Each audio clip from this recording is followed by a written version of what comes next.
Hello, everybody. I'm Shannon, and I have two podcasts. So I'm not sure which one you're watching right now, but I am the host of both Magic is Real and Still Standing. Magic is Real is where we talk about all things metaphysical and spiritual, but with a focus on near-death experiences and spiritually transformative experiences.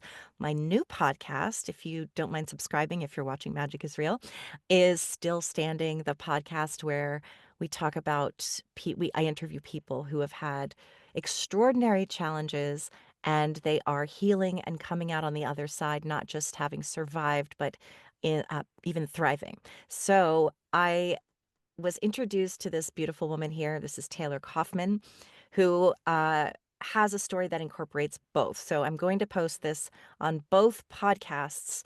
Her story is it's incredibly. It's not just moving. It's also incredibly important, I think. And I know she does too, because she's a spokesperson for patient advocacy.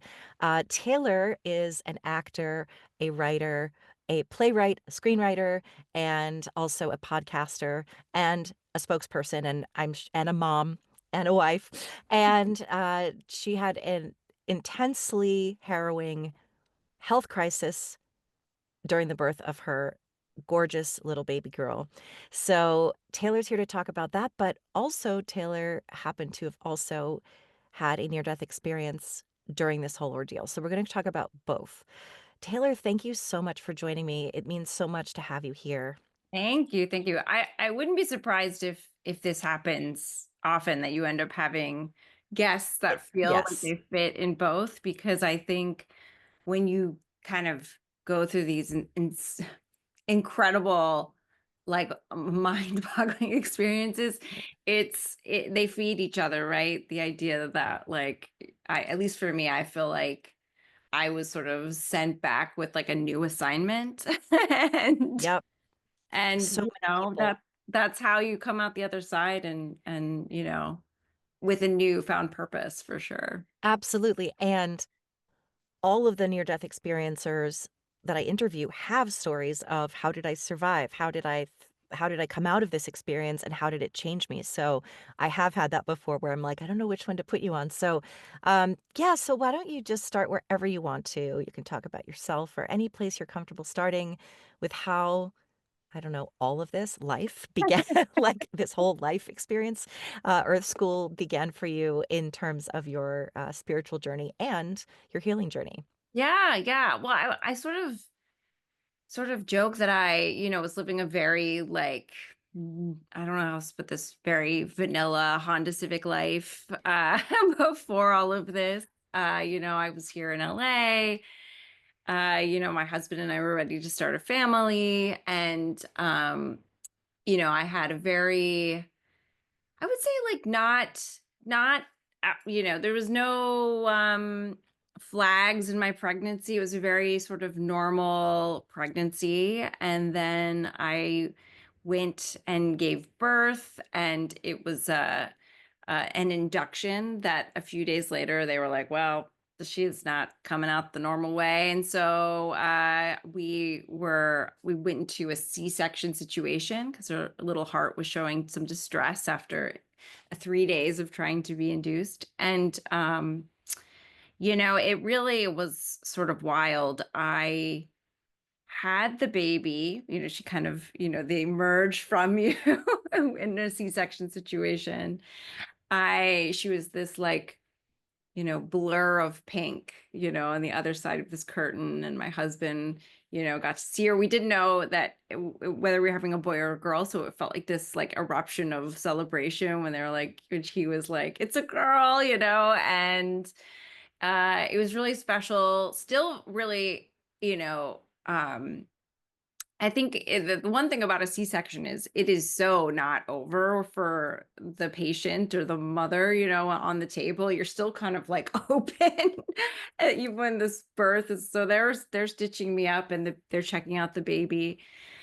And you know, there's this moment of calm when you're all stitched up, and I had one nurse on me. And I'm just sitting there. They didn't even let me hold the baby yet because they were checking her out because she was what they call transverse, which is a little sideways, and then she ended up being sunny side up.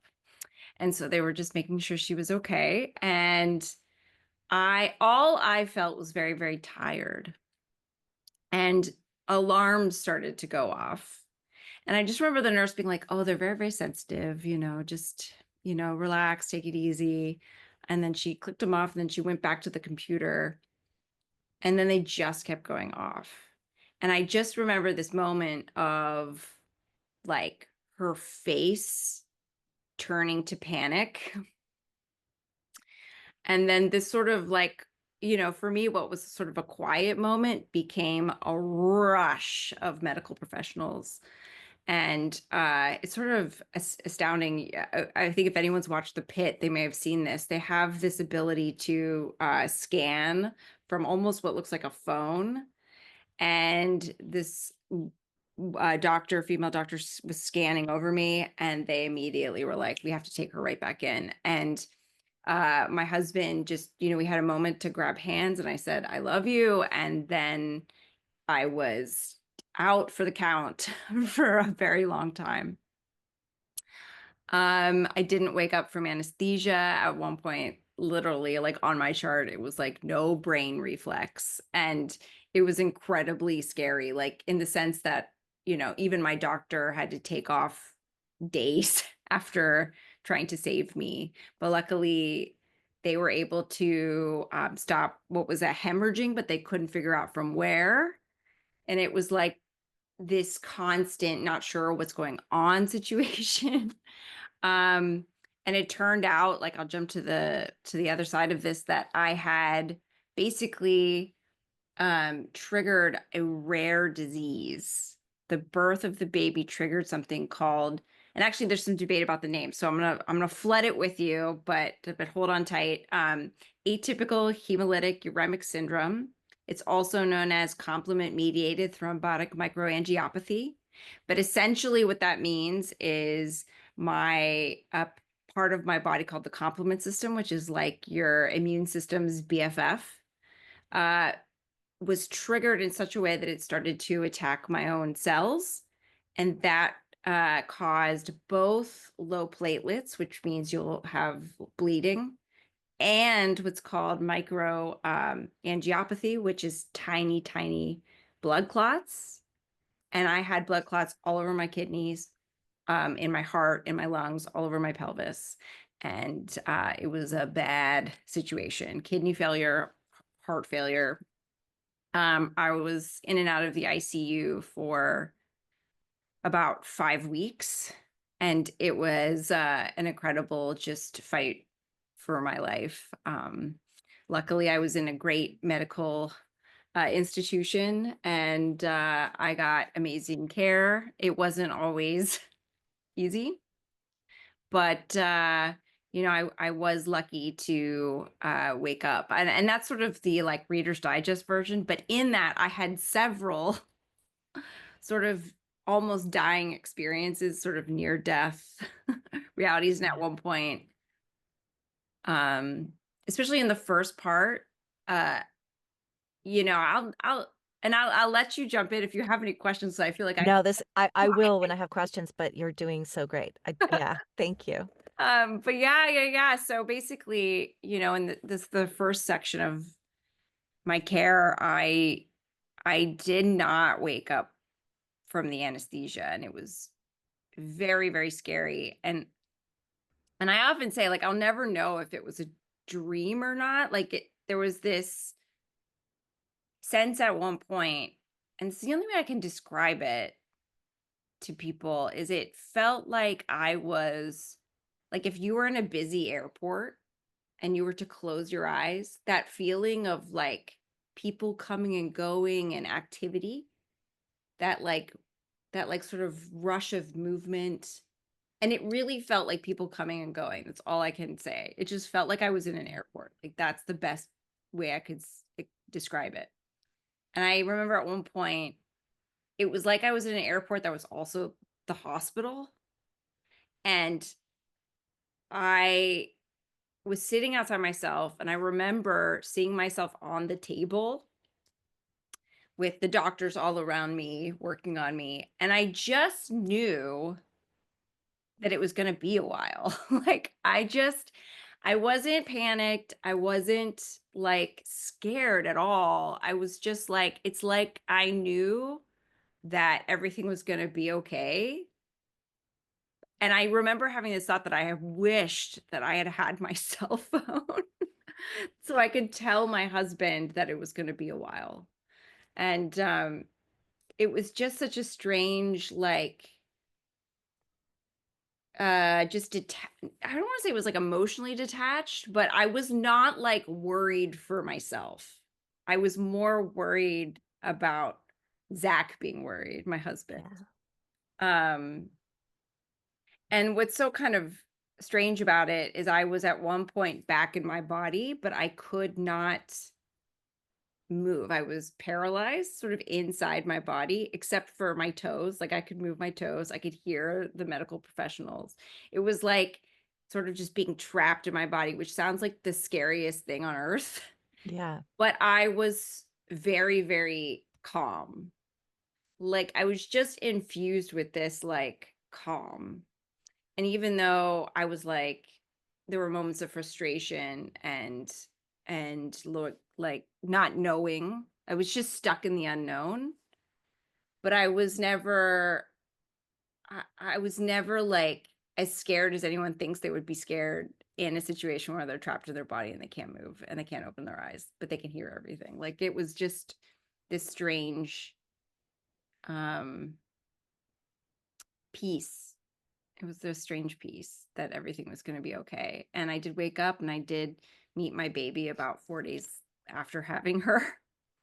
But she went on without me, and that was incredibly scary because even though had sort of woken up from this first terrible situation, I was not out of the woods by any stretch of the imagination. And about 3 weeks later, I was in an induced coma. And my husband got the call in the middle of the night that I was maybe not going to be coming home and that he needed to prepare. And I remember during that stretch of the ICU, also, I felt like I was having this super lunarary conversation. Like, I felt like I was just constantly once I woke up from that coma, was, like, constantly like, "I'm not going anywhere." Right. Yeah. I just was always saying I felt like I was talking to something bigger than me, and Right. I just was, like, out loud at s certain points, like, "I'm just not going anywhere, FYI." You know? Yeah. "Don't come for me now, I'm not going. I gotta get home, I gotta get home." And luckily, I did eventually get to go home. Yeah, thank you for sharing that. I think, some of the people I interview have these full on, like, they cross over to the other side and they have all these loved ones on the other side, or they have guides or angels and it's really intense, or they might even see all the other worlds. Not everybody has that experience, and not everybody needs to have that experience to understand that their soul and their body, do I want to say separate are separate? I guess I do. That their soul and the actual physical body that we are in are kind of two separate entities that work together symbiotically, instead of we are just these beings and we are robots because of our brains, which I used to think. I was like, our brains are just computers and we're just responding. And to a degree, yes, but now I understand, at least in my own belief system, that the brain is the antenna just for the Yes, soul to sort of live through. 1,000%. I think the word antenna feels right. I sort of came out of this experience, like, I didn't know what was gonna happen after death, like, I didn't really have a sense of that previously, and I came out of this situation, like, with a strange and this is not like me at all, if you know me. My husband sort of thinks I'm like a little bananas now, but I just like for me, I feel like there's a collective consciousness that is responsive and we tune in and out of it. Mhm. And I did feel like relatives were like present Yeah. for me. And I just was always like, even though I didn't see them as like full formed, I was just always like, hey y'all, don't don't come for me. Like Yeah. I am putting out the word. Like I felt like I got like a choice almost like that. And my choice was always like I've got more to do. I'm down to, like pivot, make a pivot, like, and again, I always say like there was this new assignment, and when I feel like I was able to sort of come back, it was, and I think a lot of people who go through these experiences, like try to go back to their normal lives, and I also maybe, tried it on for size and it just did not fit anymore. Mhm. It just I hear that a lot. it did not fit, and I had like no other choice but to sort of, I don't know how else to say this. This is the strangest thing. Like I really feel like I want to help save humanity. Like there's this Yeah.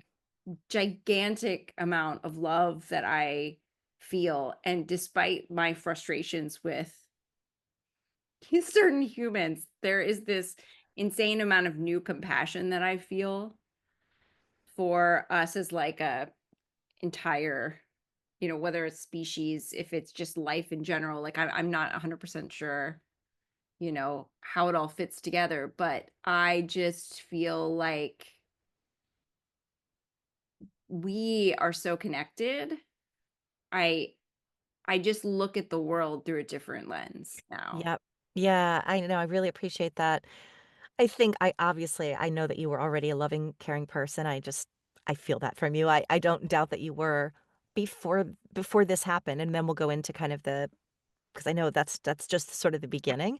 Right. Is did you have a spiritual, sort of centered? Were you agnostic? Were you, religious? Were you more I think I was spiritually curious. Yeah. I would always call myself a spiritual person. I think I didn't I had a lot more questions than I have now. Yeah. I don't know how to, and that seems, I mean, I still have a ton of questions, Me too. but I feel like I have more certainty, and that's so weird because who has certainty? But I have a certainty that whatever happens after is peaceful.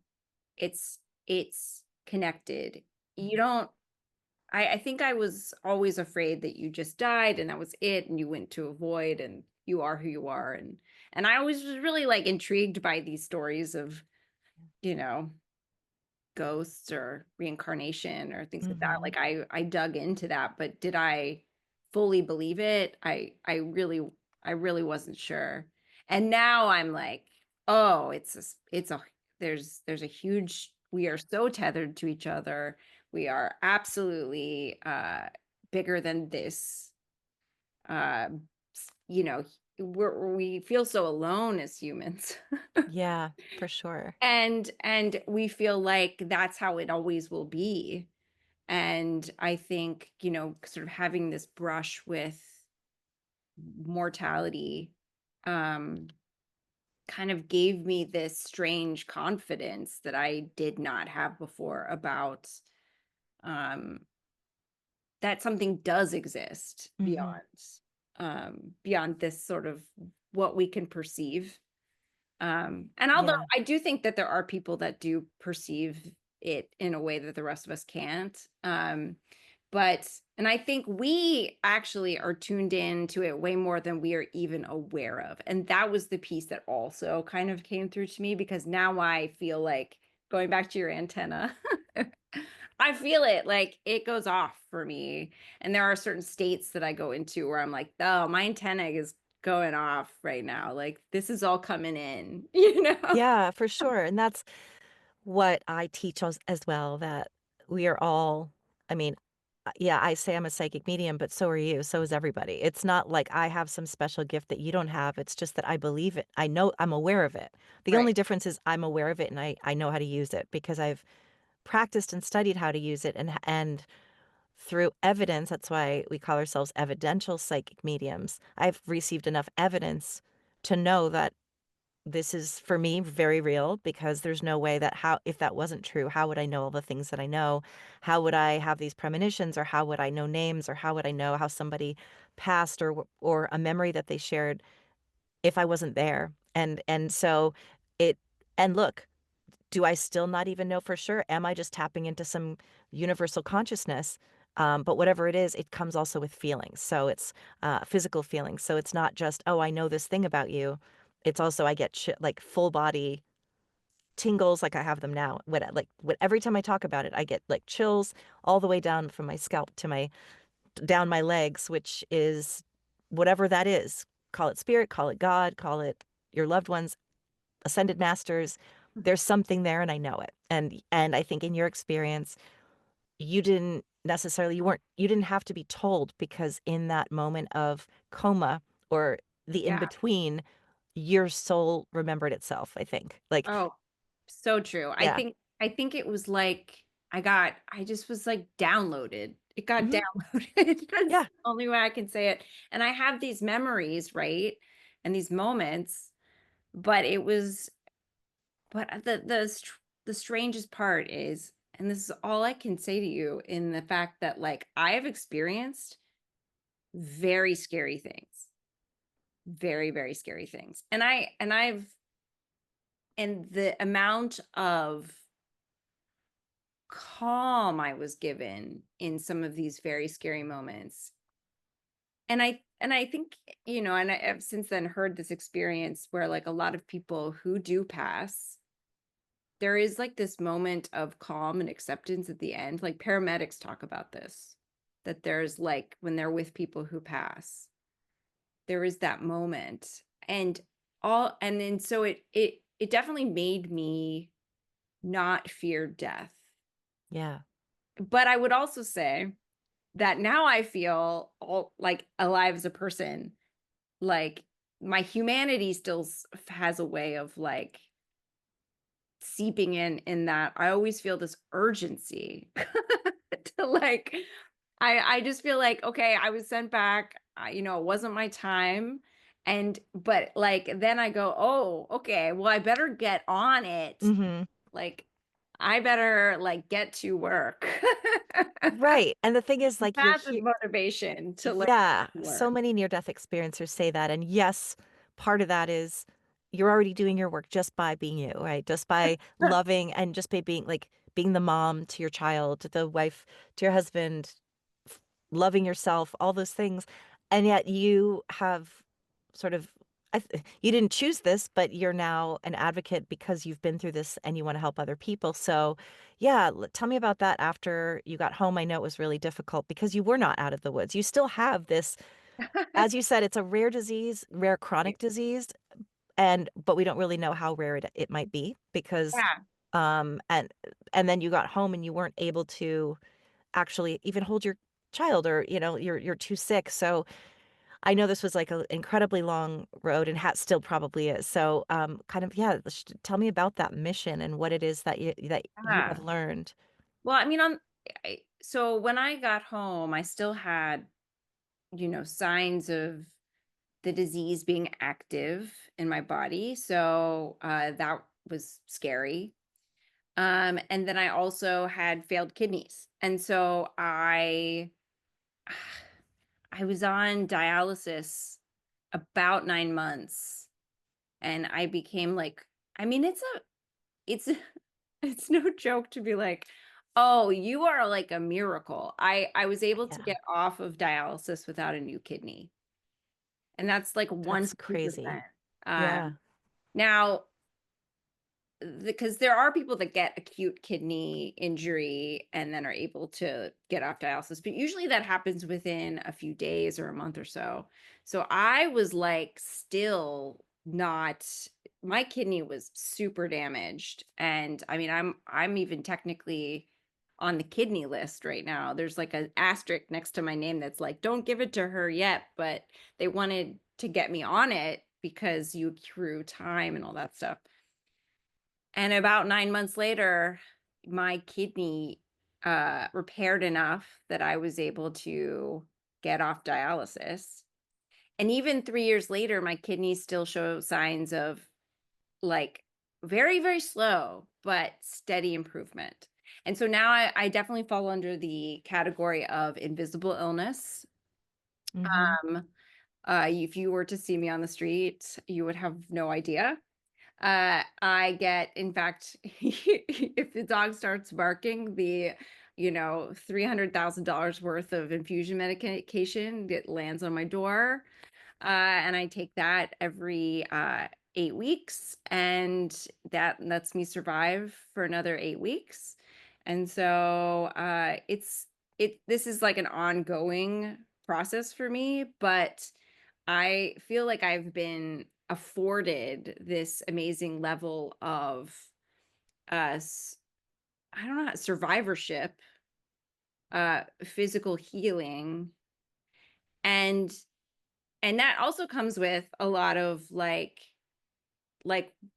okay, I've been given this amazing gift, right?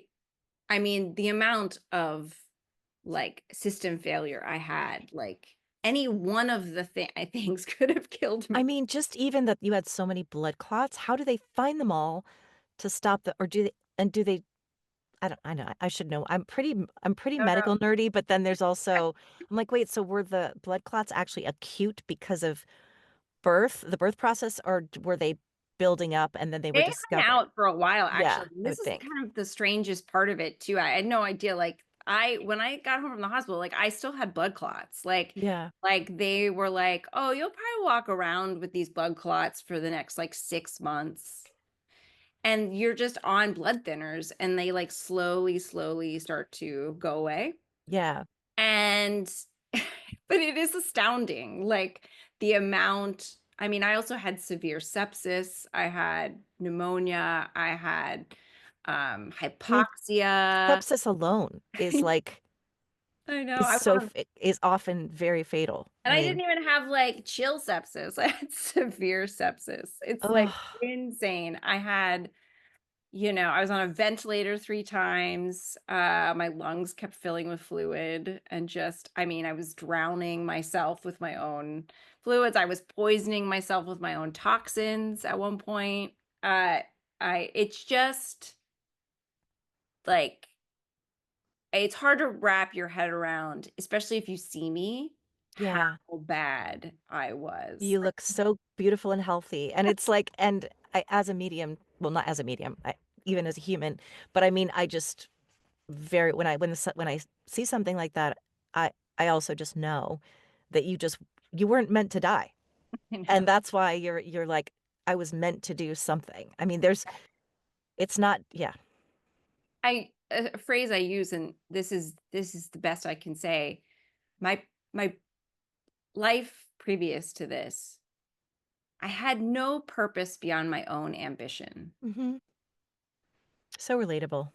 And now it's like so much bigger than me. Yeah, Um, and I just sometimes say, to the universe, or my version of God, or the whole spirit team, I just go like, I mean, I'll say right now, please, like, use me, like, help me even in this interview. Maybe there's something that I will yeah, say that will help someone.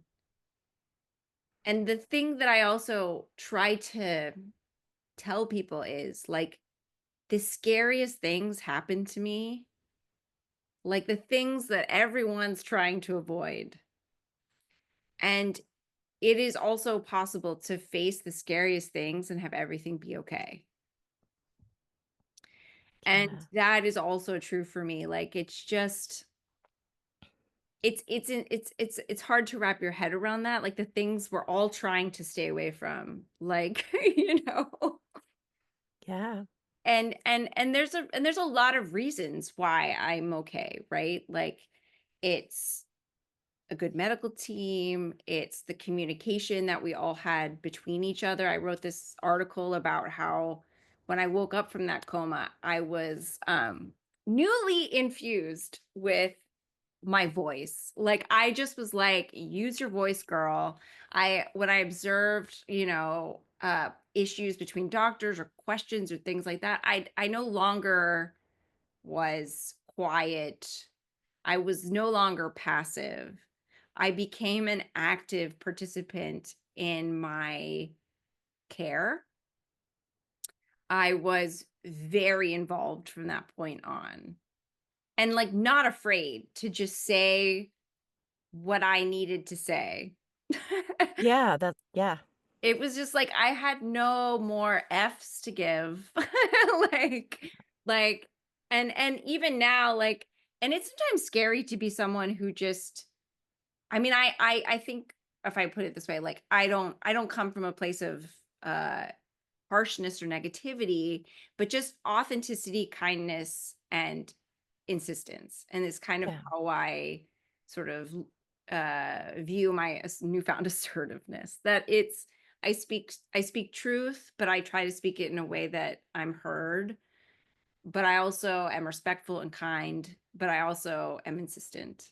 And I think that when you sort of find your voice in that way, you can't, like, put it back. The genie's out of the bottle, like, Yeah. and so I think when it comes to my purpose, whether it's my writing or literally my voice, like on this podcast, I feel like I've been given a certain amount of tools through the past years of my life. I was a performer, I was a writer, I was, and now I'm sort of harnessing all of those tools to make this world a better place.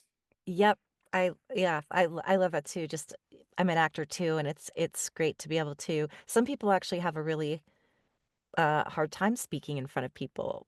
And for us, it's natural. So why don't we use that ability to connect and ability to feel comfortable speaking, sharing, connecting in that way? And I know the medical system, it's a whole can of worms to open. But I mean, I actually have a friend who just, a friend, somebody that I came in that I met and she became a big part of my life for a very short period of time. She ended up choosing not to go to Switzerland to opt out because she'd been to 37 different specialists for her chronic pain and very young girl, 34 years old, and just said to me, I would stay if I could get through this medical system, but I don't nothing has worked for me. I can't sleep. I can't eat anything. I'm in pain all the time. And a lot of it, and she said, I'm tired of dealing with these specialists who don't believe me or who can't tell me what it is other than like a deteriorating spine or whatever. Right. And it's discouraging because I know that even my doctors have expressed, sorry, I can't do more for you because that we're up against, we just don't have the resources to do this.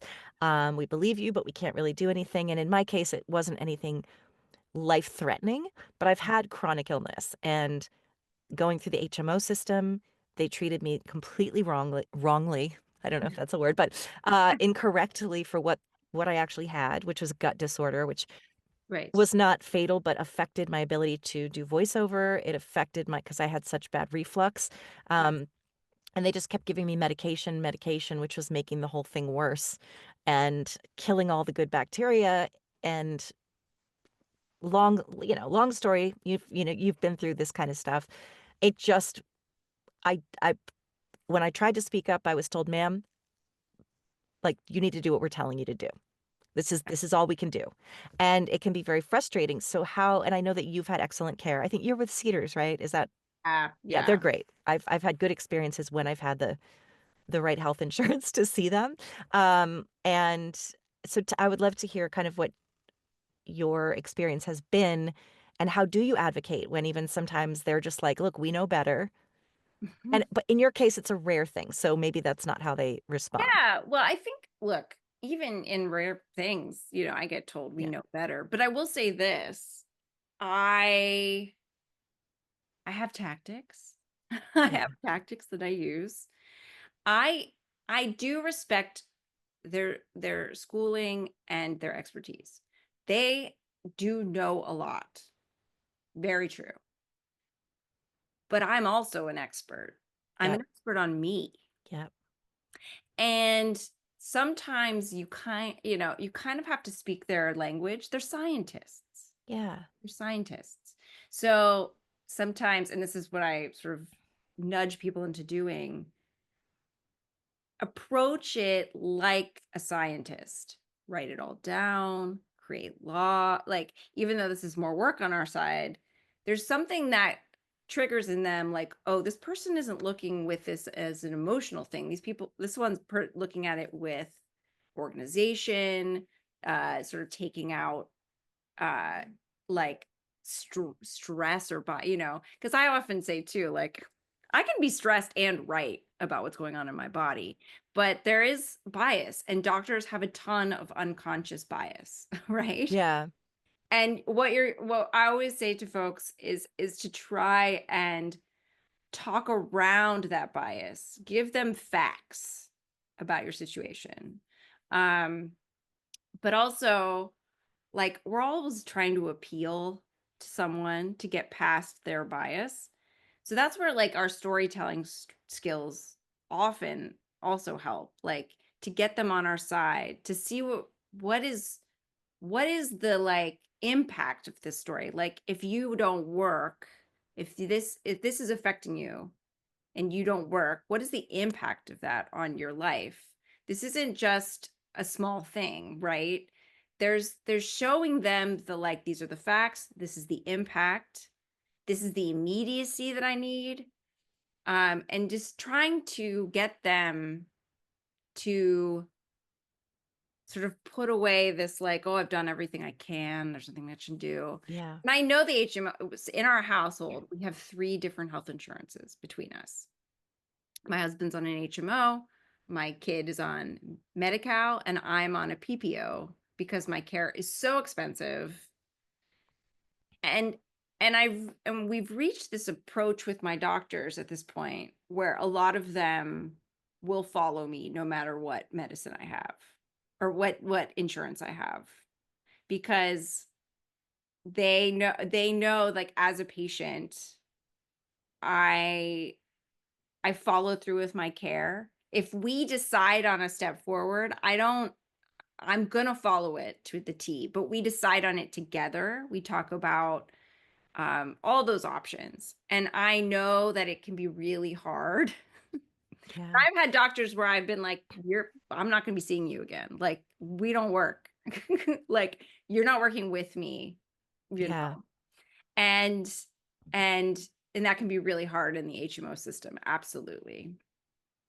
But, and I work with a lot of patients too in the hospital. I volunteer every week, and there are patients all the time who feel like they're doctors and talk to them. And so I kind of give them, like, well, FYI, this is what you try to say if you want a second opinion. Like, there's just, Yeah. ways to try and get around things, because frankly, in the end, the other thing you appeal to with a doctor is they want a success story. Mhm. They wanna win. They wanna know what's going on with you. They want to fix you. Like, if they're not like sociopaths, like, that Right. is what they want. And you just have to sort of get them on your team. Mhm. It can be Yeah. incredibly frustrating that you kinda have to do that, but you kinda have to do that, until the world is different, until Yeah. Because they have burnout too, oh my god, where burnout is insane. th yeah, they don't even have the bandwidth to kinda go down a rabbit hole with you, and I know that's why I became an expert on SIBO, small intestinal bacterial overgrowth, because I was 102 pounds. Well, I'm little, but, like, I'm Yeah. 120 now, just to put it in perspective. Like, Yes. I couldn't eat solid food. I couldn't do anything, and I would say, "I think I have SIBO," and they said, "Ma'am, we don't test for that." They just kept calling me ma'am. It was like, "We I don't hear test it. for When that." you said "ma'am" the first time, I was like, Ugh. "Oh, that ma'am." That ma'am, it's like, first of all, yeah, it's kind of it's a sort of it's not respectful, it feels demeaning, because it turned out because I had done so much deep research on my own, that is what I had. I Yeah, knew I had that. Even when I had gallbladder disease, everyone in my family has it. yeah. I had symptoms for 10 years. The doctor said, "You just have anxiety. I You're love being you're just anxious, you have yes. irritable bowel syndrome." Right, And right, right. finally, in the ultrasound, the woman's like, "Yeah, there's nothing there." I said, "Look closer." I Yeah. said it just like that, and she goes, "You're right. I see it now." And I was like, "I know." I know that this is what it is, but it took 10 years to get a Well, diagnosis and treatment. another thing you can always say too is request the test. And when they say no, you say, can you specifically reflect my request in the chart? Oh. Like, Ooh. like read your charts, like make sure you get them. And you can say, like, fine, but I want it in the record that I requested this. Oh, that's You good. denied it. Oh, that way yeah, that way, if it turns out that you were right, Yeah. they're gonna it's Yeah. gonna make them look bad, and so, Yeah. "Oh, we missed this thing, and she asked for it." She asked for it. And so, and written, all written text has weight. Yeah. you know so even if you also write it down and you're like, maybe you have a notebook that you're like, okay, every time I go, this is what we said, this is what I did between our meetings, this is where we're at. When people are paying that level of attention, your doctor remembers. and Yeah, that's so and true. and so and the reality is, like, you know I hate that it takes that. But again, they're keeping copious notes, so Yeah. can we. Yep, exactly. And then I wanna speak to, and you can add anything more about that as we go, but Yeah. one thing is this is really actually it's a physical, uh, challenge, but it's also very emotional, and I wanna talk about kind of, like, how this affects you emotionally because it's traumatic. It's Yeah. literally I mean, people have PTSD from going through this stuff, and not everybody has specifically PTSD, but you're going to have some element of stress and emotional concern, and, so I'd love to hear how you have managed that, and how you managed it all the way through. I would assume you'd say, "I don't know, I was too busy with a baby to really think about myself," but Well, let me tell you, yeah, postpartum, depression is super common when you have, uh, traumatic birth. So, yeah, yep, coming out, and I think it was true. Look, my life has not always been simple or easy from even a young age. Um, so I was already a very, what I would call, like, a relatively resilient person. mhm, Um, that said, having a baby, not getting to be home for that baby's first, like, newborn stage, not being able to pick up your baby, not being able to have the sort of dream of motherhood, right? You only have a baby for so many months, truly, before they become toddlers and start running. And every moment is really precious. And I spent a great deal of that time away from my child. And that had repercussions. I think when I came, especially when you're in the hospital, you just want to get home. You just want to get home. Like, everything's going to be better when you get home. And then you get home, and then you're not getting the monitoring you were getting before. You're, like, afraid in your body. Like, what if something goes wrong? Also, I was a bull in a china shop when I came home. I couldn't I was on dialysis. I couldn't really walk. My house was totally different. Like, it had been cleaned up and rearranged, and a baby moved in, and, like, I was angry. I was sad. I was scared. And I felt like I couldn't be the mother I wanted to be. yeah, And then, for me, that looked like, uh, I remember at one point she was crying and there was, like, nothing I could do about it. And like, that stuntedness felt so vast that it was almost like I went through this terrible experience for what? I can't even do this. And I'd go every other day for dialysis. You're gone for 5 to 6 hours. You get home and you're tired. and all you want to do is lay down. And that was my day, like every other day. It was just devastating. And I remember at one point, like, also too, seeing her getting passed around, and I was just like, she's better off with them, you know? Yeah, that's so sad. And every like wellness check, right? Because, I'm constantly going to appointments where they're doing like wellness checks. And I eventually was like, I can't take this wellness check. Like, I'm here. I love my baby. I'm very sad. I'm very depressed. Uh, and like, and I cannot take another survey about it. Like, Oh my God, yeah. and it was just like, because they were constant. And so, you know, I ended up, they didn't actually let me leave the hospital without a therapist. Like that was like a condition of Oh, me. good. When I went back to look at my notes, they were very worried about my mental health. Yeah. And I was in therapy 2 days a week, at first. And what's sort of also amazing is, and this is the piece I talk about a lot, for all my trauma also. So postpartum depression, trauma, it's terrible. But I also had post-traumatic growth, right? So I was somehow able to also see that. Like, I think it's a perception thing, right? But it didn't come out of just like, oh, there it is. Like, I like worked for that shit. Excuse my, Yeah, that's okay. You like, could use it. I worked so hard to have that. And because I would have these like wild swings of like moon rocket joy, like just like being with my baby. Like I was like, when it was good, it was like, I was like, the high was so high and the low was so low. And it was this toggle between the two. But what was so lovely is I did have access to that joy.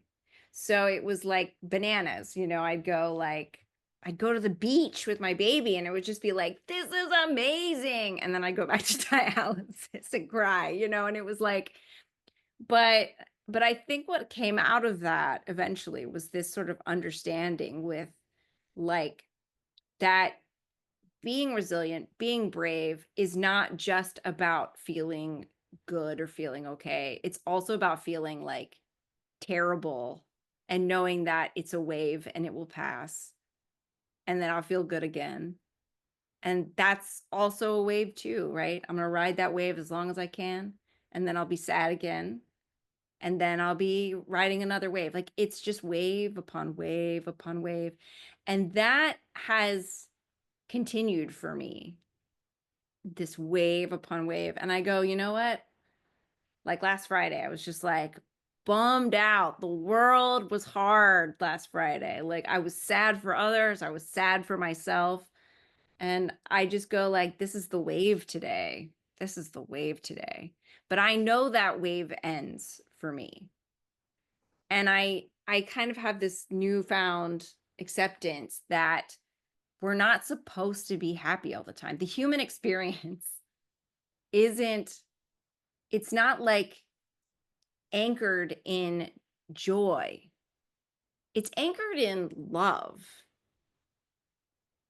That's where like all the bottom line comes to. That's the like anchor, right? So when all of these feelings sort of like blow me one way or the other, the piece that holds me in stability is love. I paused just because 'cause I'm like, "That's the sound bite. That's the clip. That's the one." That's beautiful and so true. It's the contrast. It's why we're here. Yeah. It's, Abraham Hicks talks about that we're here for the contrast. If we didn't have a kind of affected, um uh, what's her real name? Esther. Esther's mannerisms as I said that, but it's like we're here for the contrast because without the contrast, how would we know the opposite of it? And I just spoke about that the other day on my social media, just about how, I mean, life is so sad. Grief is so hard, and we all experience grief. But if we never died, if no one ever suffered, if nothing bad ever happened, then it wouldn't be as poignant and as beautiful as it is. We wouldn't appreciate those moments that just being with your baby at the beach before, perhaps, who knows, maybe you would have even taken that for granted a little bit because you would have been like, this is great. And also her diaper has sand in it and I've got to, trudge back and I've got this big thing and like big bag I have to carry with all her stuff in it. And Yeah. she's fussing about a snack or whatever, but you're able to just say like, I almost wasn't able to even have this moment. Right. And also I will attest to the fact that whether it's a chronic condition, like a fatal, like a possibly fatal condition, or it's just a chronic condition of any kind, it gets very depressing. And I know that I went into, I don't want to be here anymore. And not Sure. because what I had was so bad, but because it affects your quality of life, Right. even apart from fearing, what if I don't make it? What if this happens again? What if I get a blood clot? All the concerns that you have about your children. It's even just being in a state where I've gone through bouts of adrenal fatigue, where 6 months I Mhm. couldn't get out of bed. Like, and you think it's never going to end, it's never going to get better. I'm going to be like this for the rest of my life.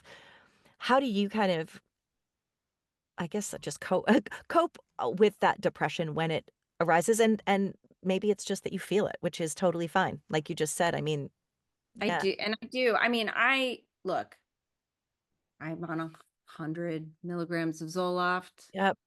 That helps even some stuff out. I'm on the Prozac and it's it's But even with that, right, yeah. that's Yeah. a tool, but that won't save you if you're not No. work. And so I think I walk my religion is hope. I think is something that I say. Like I think I never go like my brain and for whatever reason, and this is the truth of it for me, like, I try not to absolute everything. Like, I could say, like, very easily, and many people with my disease do, that we are gonna take this medication for the rest of our life. There's no cure, blah, blah, blah. But for some reason, I just am not programmed like that. I think I see possibility. I'm just not someone that goes, "Oh, I'm gonna be on." I often go like, "Well, science is gonna maybe provide better things. People are working to cure disease. Like there are systems who don't love a cure but love a treatment. But that also to me, I just don't see the world in like forever and ever and always Mhm. ever. Yeah, good, because You things are know? always changing and there's always hope.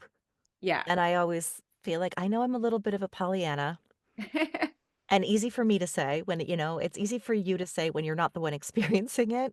Yeah. My friends too, they're like, "It's gonna get better, don't worry." I just want it to be like, "F you. It's for the Right. never got don't try to tell me." Well, the thing is, like, and here's also the truth of me. I like know how it can be so bad, and I know Yeah, how it can feel when you are like staring down inevitabilities that feel right.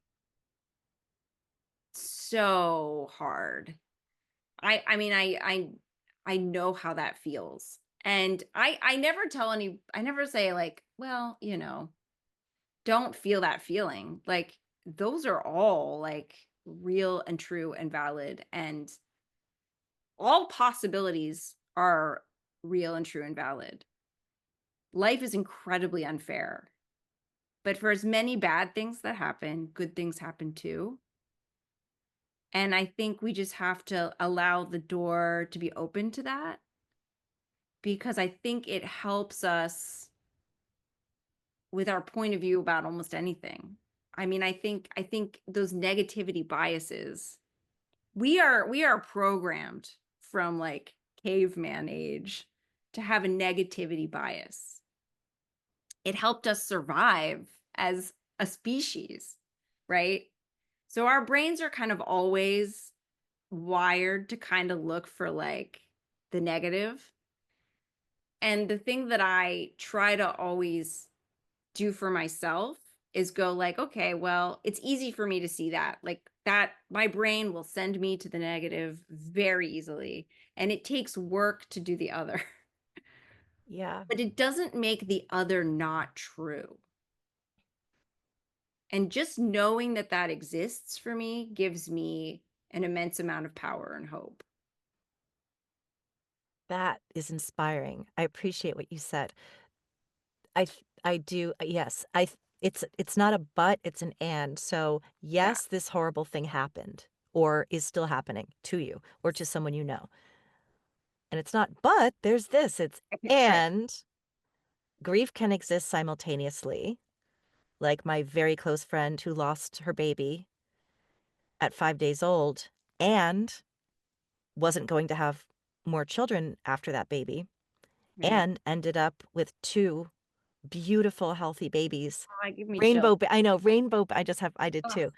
Rainbow babies that wouldn't have existed, and it does not negate the grief of right, losing this child, and something beautiful came out of right. that circumstance, and now my friend is, helping other people in grief and loss, and it does not matter that, you know, she ever wishes Yeah. that hadn't happened. So 2 things can exist simultaneously, Right. and also, I think it's really important, like you said, not to be toxic positivity.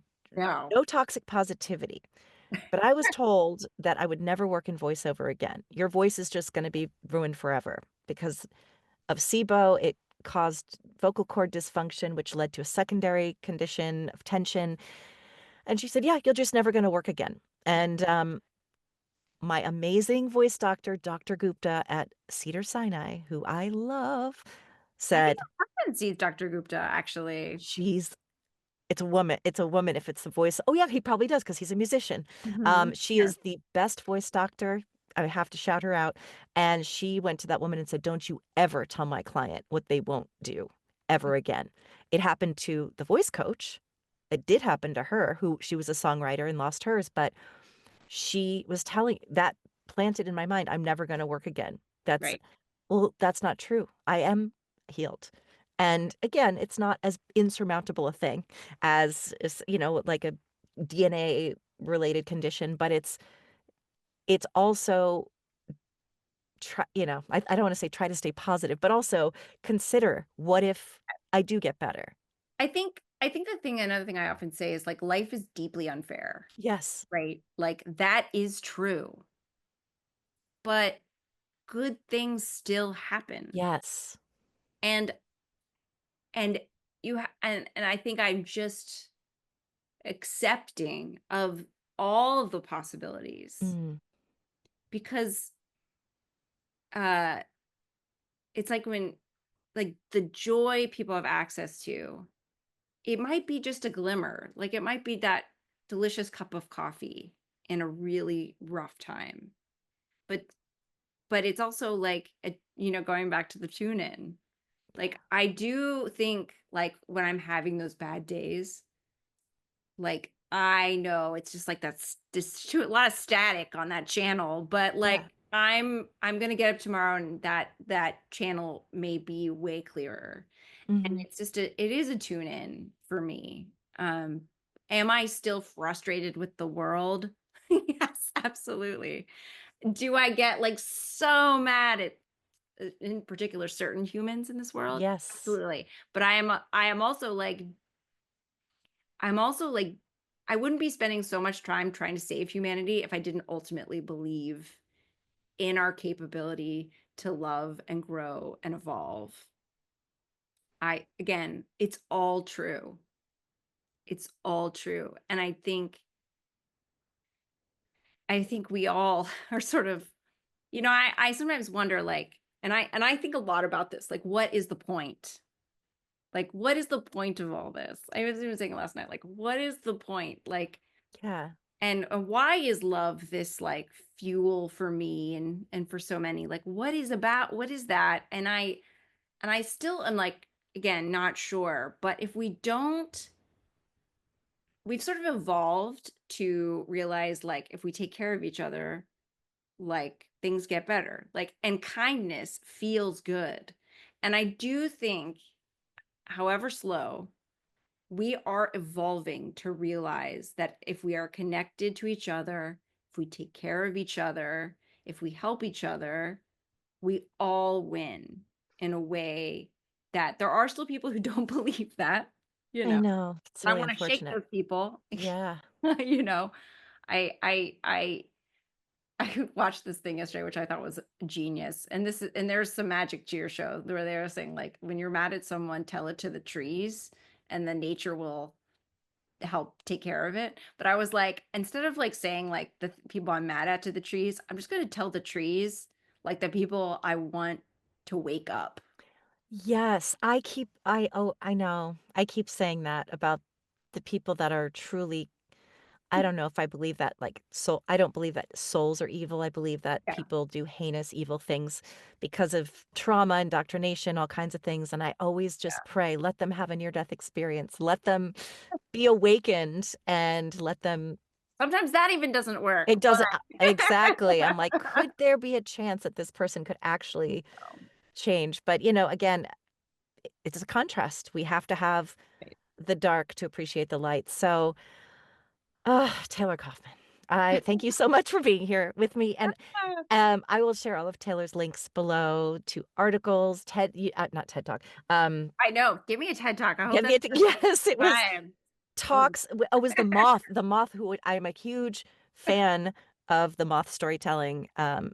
I've been to it live. I'm a storytelling fan. The link that you gave me or that was on there is broken at the moment, but we'll find it somewhere yeah, because you've done yeah. so much wonderful speaking and writing, and it all needs to go below so that people can look into that. And I'm sure that so everything you said here resonated with me, and I know that it will with other people too. So I just thank you for doing the work. I know telling your story over and over can sometimes be like, here's that story again, filling out the survey, but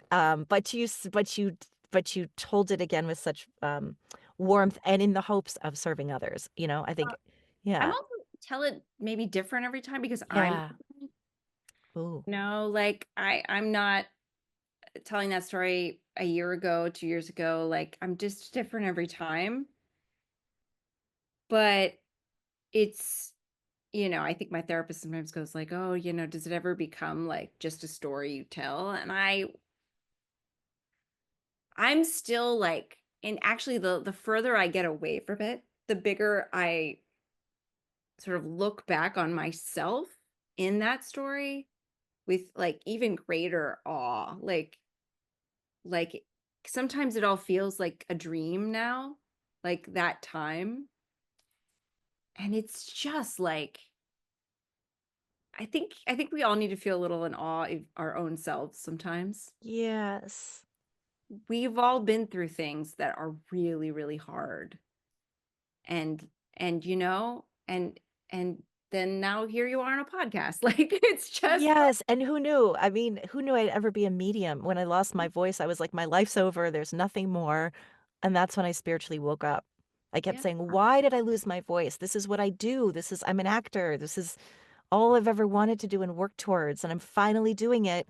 And 2 years into my career thriving, it's gone. And I was like, "What? Why?" And it ended up being sometimes the worst thing is that, and I'm not saying, speaking for anyone else but myself, sometimes the worst things that have happened to me, I will say, are the best things that have been some of the best things that for me in terms of my growth, like you said, trauma, growth through the I experience. sort of I sort of say this is like I don't know. Maybe I shouldn't say this, but like I don't relate to people that haven't been through stuff. I don't either. I say that all the time. Like if I encounter someone who's like not been through Yeah. it, it's like there's just something missing in my I relationship. always agree. All of my friends are like deep people and they've had really deep experiences and insights and they're more interesting, they're more insightful.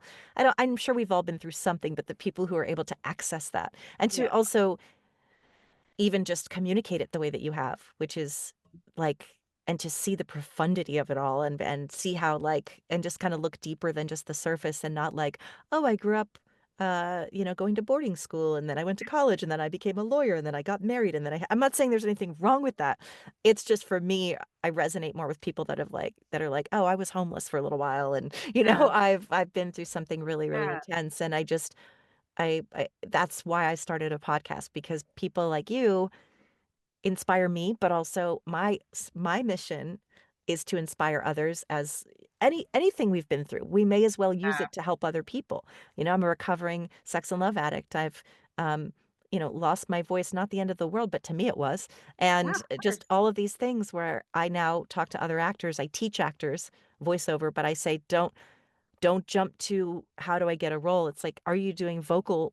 Do you have vocal health happening first? Take care of Yeah. your instrument before you're worried about the business of it. Let's talk about, like, how can we keep ourselves healthy as an athlete? How do you keep yourself in shape and prevent injuries? All that stuff. So I thank you so much for being so vulnerable and sharing your stories so Of openly, because it course. is Thank helping you. people and it will continue to help people. And I just wish you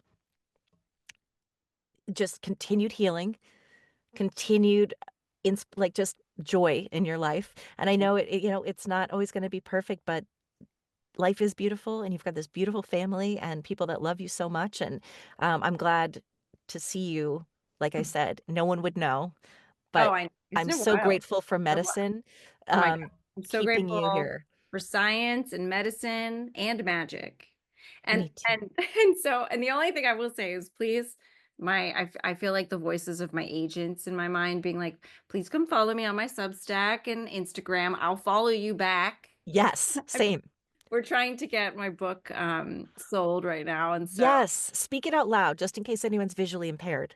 yes, yes, please, please. Like please come and follow me. We will And what's the address? It'll be below, but just also, yeah, it's on Instagram at Taylor Coffman Made and Rare Disease Girl Substack. And that's right. even though, I talk about a rare experience, my goal is to, it falls into three pillars, just real quick, personal memoir, but also like data and tools to help people help themselves fundamentally. So, and also just, things that just inspire and support mental health. So I would love, Yes, please come and engage with me. Let's chat more. Let's chat more there. that's what we're here for. Thank you again, Taylor. I really Thank you. appreciate you so much. Great.